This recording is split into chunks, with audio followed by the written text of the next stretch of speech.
السلام علیکم ورحمۃ اللہ وبرکاتہ۔ ناظرین کرام، تجوید القرآن کلاسز کے سلسلے میں خاکسار آپ حضرات کی خدمت میں ایک اور کلاس کے ساتھ حاضر ہے۔ ناظرین کرام، آج کے کلاس میں ہم سورۃ النساء کے رکوع نمبر 17 کی تلاوت سنیں گے، اس کے بعد قواعد کی دہرائی کریں گے۔ اب ہم شروع کرتے ہیں سورۃ النساء کے رکوع نمبر 17 کی تلاوت۔ اعوذ باللہ من الشیطان الرجیم،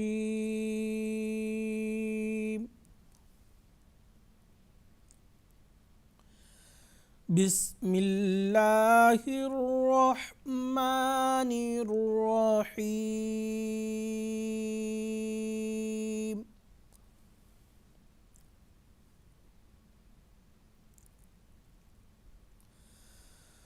ولولا فضل اللہ علیک ورحمتہ لہمت طائفۃ منہم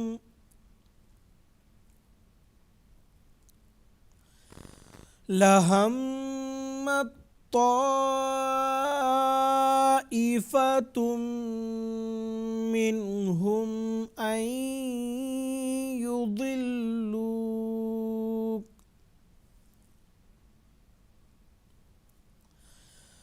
وما يضلون إلا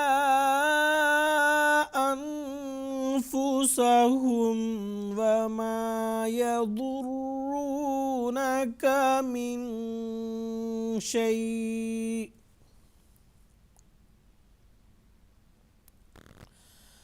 وأنزل الله عليك الكتاب والحكمة وعلمك ما لم تكن تعلم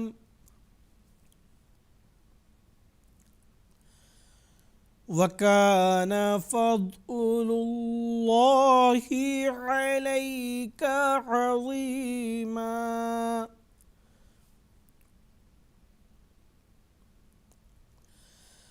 لا خير في كثير من نجواهم إلا من أمر بصدقة أو معروف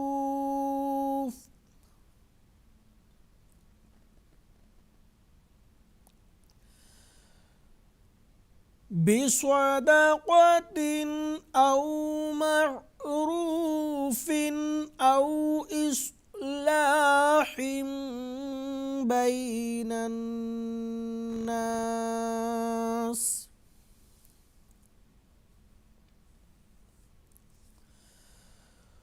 ومن يفعل ذلك ابتغاء مرضات الله فسوف نؤتيه أجرا عظيما۔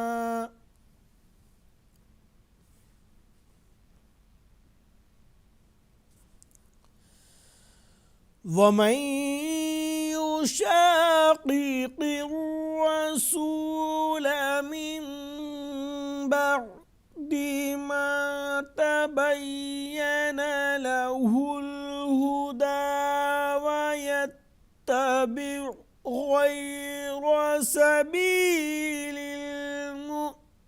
المؤمنين نوله ما تولى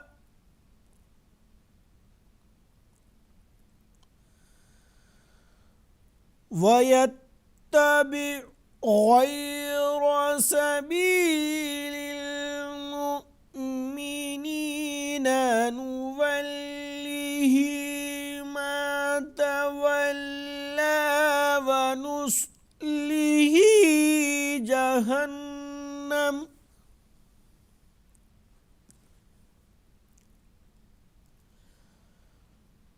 وساءت مصيرا۔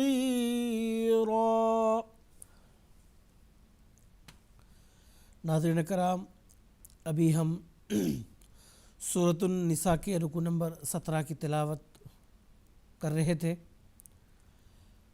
ابھی ہم کچھ قواعد پڑھیں گے۔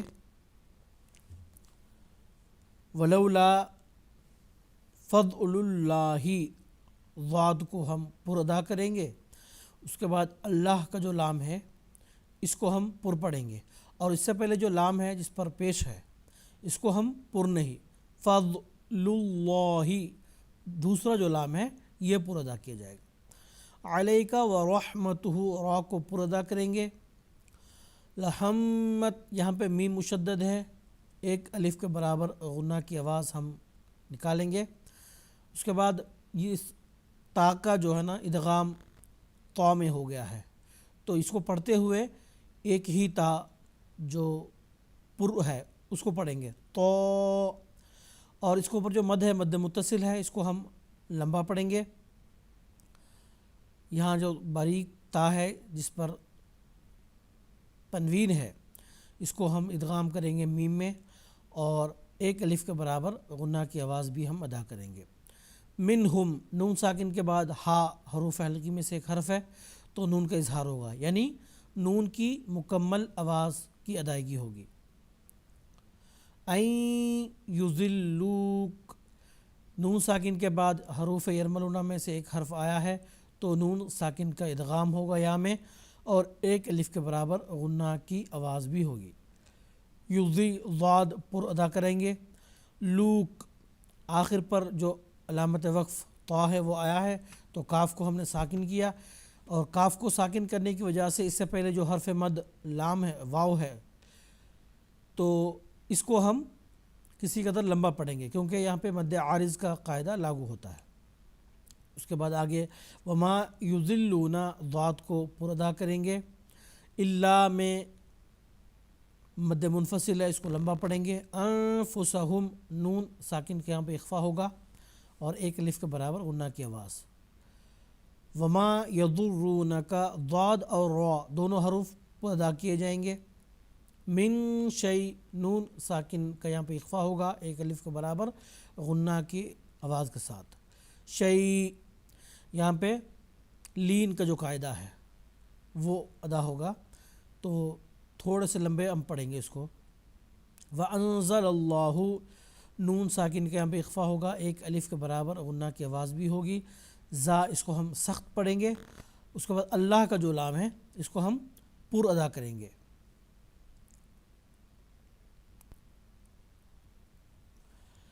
علیک الکتاب والحکمۃ وعلمک ما لم تکن، نون ساکن کے یہاں پہ اخفا ہوگا کیونکہ آگے حروف اخفا میں سے ایک حرف تا آیا ہے۔ تعلم، علامت وقف میں سے ایک علامت تا آیا ہے تو آخر پر جو متحرک حرف ہے یعنی جس پر زیر زبر یا پیش ہو اس کو کہتے ہیں متحرک حرف، تو اس کو ہم نے ساکن کر دیا ہے۔ وکان فضل اللہ، یہاں پہ جو اللہ کا جو لام ہے وہ پر ادا کریں گے، اس سے پہلے ضاد اس کو بھی پر ادا کریں گے۔ علیک عظیما، را کو اس کو ہم پر ادا کریں گے، اور علامت وقف میں سے ایک علامت آیت ہے تو اس کی وجہ سے آخر پر جو حرف ہے اس پر دو زبر ہیں تو اس کو ایک الف میں تبدیل کر کے ہم نے پڑھا عظیما۔ اس کے بعد اگلی آیت لا خیر، خا اور را دونوں حروف پر ادا کیے جائیں گے۔ فی کثیر، سا نرمی کے ساتھ ادا کریں گے، اور را کے نیچے جو تنوین ہے اس کا ادغام میم میں ہوگا تو ایک الف کے برابر غنہ کی آواز بھی ہوگی۔ من نجواہم، یہاں پہ بھی نون کا ادغام ہوا ہے تو ایک الف کے برابر غنہ کی آواز بھی ہوگی۔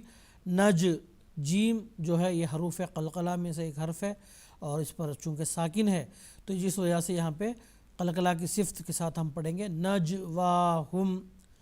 الا من امر، نون ساکن کے بعد حروف حلقی میں سے ایک حرف حمزہ آیا ہے تو نون ساکن کے یہاں پہ مکمل آواز یعنی اظہار ہوگا۔ امر، را کو ہم پر ادا کریں گے۔ بصدا، صاد کو پر ادا کریں گے۔ اس کے بعد قوف، اس کو بھی پر ادا کریں گے. اس کے بعد تا کے نیچے جو تنوین ہے یہاں پہ اس کا اظہار ہوگا، یعنی نون ساکن اور تنوین کا جو ہے یہاں پہ مکمل آواز ہوگی، کیونکہ اس کے مان بعد حروف حلقی میں سے ایک حرف حمزہ آیا ہے. او معروفن، یہاں پہ بھی سیم قاعدہ ہے، تنوین کے بعد حروف حلقی میں سے حرف آیا ہے. اس کے بعد ہا کے نیچے جو تنوین ہے اس کا ادغام یعنی ملنا با میں ہو گیا ہے، تو یہاں پہ بجائے تنوین کے اس کی آواز میم میں تبدیل ہوگی. اس قاعدے کو کہتے ہیں قاعدہ اقلاب، یعنی بجائے نون ساکن کے آواز کے یہاں پہ میم کی آواز ہوگی. او اصلاح با، یہ جو میم کی آواز ہے اس کو کہتے ہیں اقلاب، یعنی اصل آواز سے ہٹ کے دوسرے کسی حرف کی آواز کو نکالنا. اس کے بعد آگے بین الناس، نون مشدد ہے، ایک الف کے برابر ہم اس کو غنہ کے ساتھ پڑھیں گے. آخر میں علامت وقف آنے کی وجہ سے سین کو ساکن کر دیا. سین کو ساکن کرنے کی وجہ سے اس سے پہلے جو حرف مد ہے اس کو ہم لمبا پڑھیں گے. اس کی وجہ یہ ہے یہاں پہ مد عارض کا قاعدہ لاگو ہوتا ہے. وَمَن يَفْعَلْ، نون ساکن کا ادغام یا میں ہو گیا ہے تو ادغام کے ساتھ ساتھ غنہ کی آواز بھی ہوگی. ذالکب، با حروف قلقلہ میں سے ایک حرف ہے. اب با کے اوپر جب جزم آتا ہے تو یہ حرف قلقلہ کی صفت کے ساتھ ادا کیا جاتا ہے. غو پر ادا کریں گے اور جو مد ہے اس کو لمبا پڑھیں گے، مد متصل اس کو کہتے ہیں. مرضا، را ساکن بھی اور ضاد، یہ دونوں حروف یہاں پہ پر ادا کیے جائیں گے. مرضات اللہ، اللہ کا جو لام باریک ہوگا. فسوف نؤتیہ، سین باریک اور سخت پڑھیں گے. نؤتیہ، تا کو باریک پڑھیں گے. اجرن، جیم حروف قلقلہ میں سے ایک حرف ہے، ساکن ہونے کی وجہ سے قلقلہ کی صفت کے ساتھ اس کو ہم پڑھیں گے. اجرن، را کے اوپر تنوین ہے، یہاں پہ اظہار ہوگا کیونکہ قاعدہ یہ ہے کہ نون ساکن اور تنوین کے بعد حروف حلقی میں سے کوئی حرف آ جائے تو نون ساکن اور تنوین کا اظہار ہوتا ہے. اب حروف حلقی میں سے عین آیا ہے تو را کے اوپر جو تنوین ہے اس کا اظہار ہوگا. زوا جو ہے یہ پر ادا کریں گے. اور آخر پر علامت وقف آیت آئی ہے تو میم کے اوپر جو دو زبر ہیں اس کو ایک الف میں تبدیل کر کے پڑھیں گے.